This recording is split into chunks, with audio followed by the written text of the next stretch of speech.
That was a tough one to lose. We had some opportunities to put the game away. We didn't. We had some missed opportunities, and you can't do that and beat a football team. So disappointing. Again, coming close but can't finish it. It's 2nd and 5. You get a completion. It looks like they moved the chains there, and then they reset it. It's 4th and 1. What were you told? Well, I said I wanted a measurement. He said, no, you don't have to. It's a first down. So he signaled. I saw the first down on the other side, and he signaled move the chains on our side. And then I asked him when it went to 4th down. I said, you already told me it was a first down. I wanted a measurement. Anyway, that was disappointing. So he told you it was a first down initially. I told him I wanted a measurement because I knew it was close. It was, it was inches. And he said, no, it's a first down. And he moved the chain. And then after I saw it was 4th down, I asked him, you already told me it was first down. Didn't say anything. So that was quite disappointing. Mike, does that, if it's 4th down in that spot as they ruled, even though they told you, does that change your play call on the final play to Garcon? Does that do anything to affect the sequence in that spot? Well, anytime you got a sequence of plays, obviously you're not going to call a quick hitch on fourth, or you are going to call it 4th and inches. So yeah, it did affect our play call.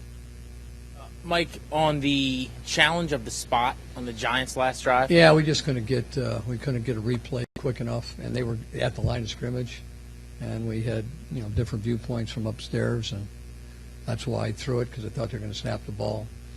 I thought we thought they were fumbling it, and you could see very quickly once they went to the replay that it was a catch. So bad decision. We didn't see a lot of Alfred in the second half. Any reason for that? Not particularly. We just didn't have we have a number of 3 and outs. I think we had 3 3 and outs and 1 4 or 5 and out, and got a little passing situation at the end. How disappointing to you were the unsportsmanlike conduct penalties and also Pierre kicking the ball after the play? Yeah, it was frustration. You can't lose your poise. Yeah, that was disappointing. We got some competitors out there, and Pierre and that an opportunity to get the ball in the end zone at touchdown, and Pierre got a little upset, and so you got to keep your poise in situations, and we lost it a couple times. Mike, on the punt, obviously Sav did a good job just getting off the ball, but frustrating that situation, to have that happen. Obviously. Well, yeah, I thought he did a heck of a job just getting the punt off. Anytime you roll it like that, that's a bad snap, and Kyle's been doing a good job for us. For some reason, he didn't make the snap on that play. Mike, you talked about Alfred Morris and the only of the 11 carries. Could you just talk about, because you had a lot of running by your quarterback, why not run maybe your running back who has been playing pretty well the last couple of weeks more? Was there something strategic-wise that sort of precipitated that is away from him a little bit there? When you had carry, I believe, in the first half, and you're averaging about 1.5 yards a carry, that's one reason why you probably go away from it a little bit more. Mike, obviously, I'm sorry. Follow up. Our teams, he hadn't had a lot of production and therefore carries since halftime of the Philadelphia game. Teams now defending you guys a little bit differently because they know that's your bread and butter? Yeah, people are going to try to do what they can do to stop a running game, and sometimes they'll key on the running back, sometimes the fullback, sometimes the quarterback. But either way, we've got to be more effective.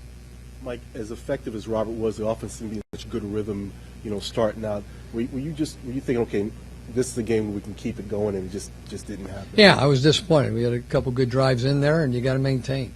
And you can't stop yourselves. We had some penalties, we had some drop balls, we had a couple of assignments, and you couple all those things, and that's how you lose a football game.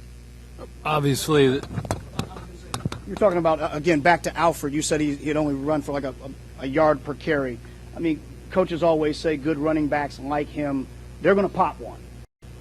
How do you get him to that point where he works up the lather and then pops one if you go away from him? I guess is what I'm asking. Well, that has to do with third down. You don't get a bunch of plays in that second half like we didn't. You don't have the opportunity to run that many plays.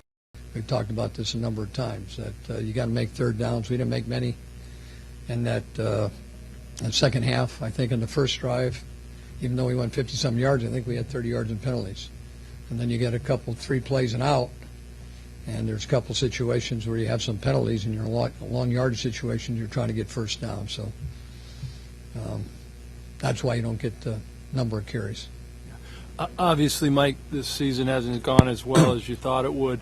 But is there a special sting or a different feeling when you get knocked out of playoff contention on the first day of December?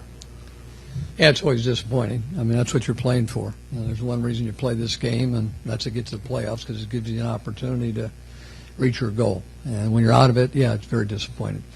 And now you find out, how guys step up and they play the remainder of the season. And you don't like to play for pride, but sometimes that's the card that's dealt, and that's where we're at right now. And we'll see which guys step up and play at a high level with the remaining games.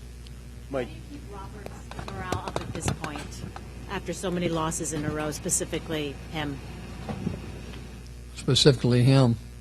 It's not one guy specifically. It's everybody on your football team. This is not about one guy. It's about a team.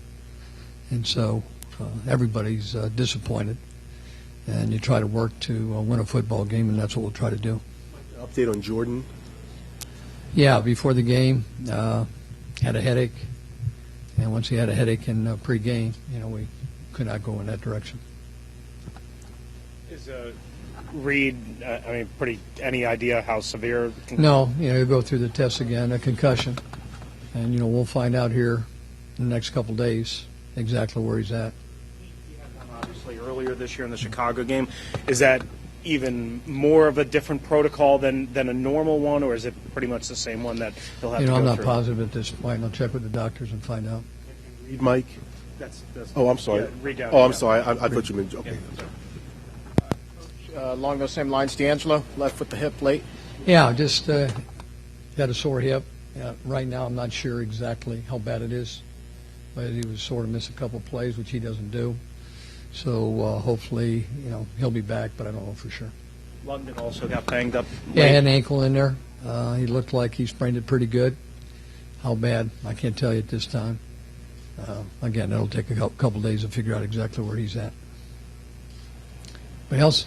Okay.